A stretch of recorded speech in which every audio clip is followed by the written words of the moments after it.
आज फाइनली 6 महीने हो गए मुझे ड्रग्स क्विट किए एंड आज 8 महीने बाद मैं अपनी गर्लफ्रेंड रिया से मिला, क्योंकि आई हैड प्रॉमिस्ड हर कि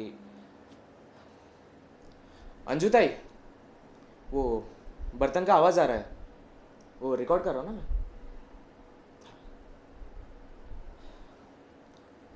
हाँ, तो मैंने उसे वादा किया था कि मैं उसे तब मिलूँगा when I will be a changed man. और मैं उसके कहने पर ही रिहैब गया था, क्योंकि उसके अलावा तो कोई है नहीं मेरी ज़िंदगी में। आज जैसे ही वो मेरे घर आई ना, मैंने उसे इतने ज़ोर से हक किया ना कि उसे मुझे छुड़ाना पड़ा। लेकिन जब मैंने उसे हक किया ना, तब आई फेल्ट कि आई ट्रूली डिज़र्व हर यार। एंड उसकी एक बहुत ही बुरी आदत है, अच्छी भी नहीं बोल सकते, क्यूट आदत है, कि जैसे वो मेरे घर में आती है ना, एक छोटे बच्चे की तरह फ्रिज में आइसक्रीम ढूंढती है। मुझे पर्सनली आइसक्रीम पसंद नहीं है, लेकिन मुझे उसे आइसक्रीम खाता हुआ देखना बहुत पसंद है। बड़ी प्यारी लगती है वो। तो रिहैब में जाने से पहले मैंने एक बॉक्स कुकी एंड क्रीम, जो उसकी फेवरेट आइसक्रीम है, उसका बॉक्स रखा हुआ था। टेस्ट से तो लगा नहीं कि एक्सपायर्ड है, लेकिन द एम्बैरसिंग थिंग वॉज कि मेरे घर में सिर्फ एक ही फोर्क था, ना स्पून ना कुछ नहीं। देन वो मज़े से बेड पे आइसक्रीम खा रही थी एंड मैं उसे बता रहा था कि हाउ बैडली आई मिस्ड हर जब मैं रिहैब में था। फिर आधा आइसक्रीम उसने खाया फोक से एंड आधा बेड पे गिर गया, because we started making love. It was a great time after so long,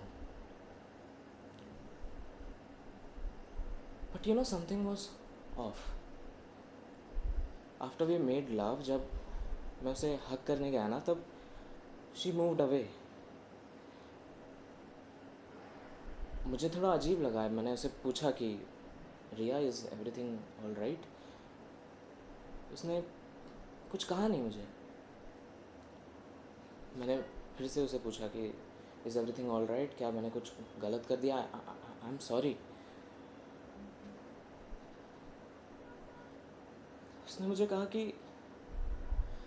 Akshay, promise में अगर मैं तुम्हें वो चीज़ बताऊंगी तो तुम गुस्सा नहीं करोगे। आई वाज लाइक, बताओ, will handle it maturely, I am a changed man. उसने क्या कहा पता है? उसने कहा कि she is getting married next month. यार, 8 महीने रिहैब में मैं इसीलिए था ताकि मैं उसके साथ हमेशा रह सकूं। वो मुझे ब्लेम करने लगे कि 8 महीने तुम मेरे साथ नहीं थे, मैं अकेली थी, मैं डिप्रेस्ड हो गई थी। यार, मैं भी तो दूर था, मैं भी तो अकेला था, just because to be with you forever. वो मुझे पुश करने लगी कि मैंने ऐसे क्यों किया, क्यों मैं ड्रग एडिक्ट था। उसके पेरेंट्स ने उसे मूव ऑन करने बोला, मैं क्यों ऐसा था, मैं क्यों ऐसा था। वो मुझे धक्का देने लगी। वो मुझे, मैंने क्यों किया ऐसा, मैं क्यों ऐसा था। मैंने वो बेड पे फूंक उठाया और उसके गले में डाल दिया।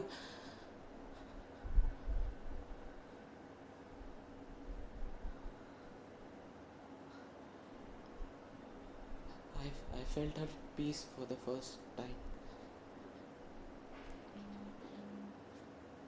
उसका जो खून था वो मेरे बदन पे ऐसे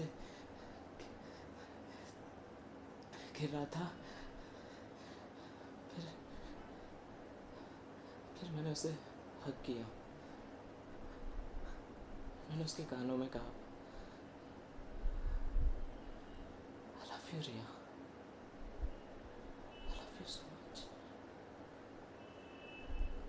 now she is with me forever and ever.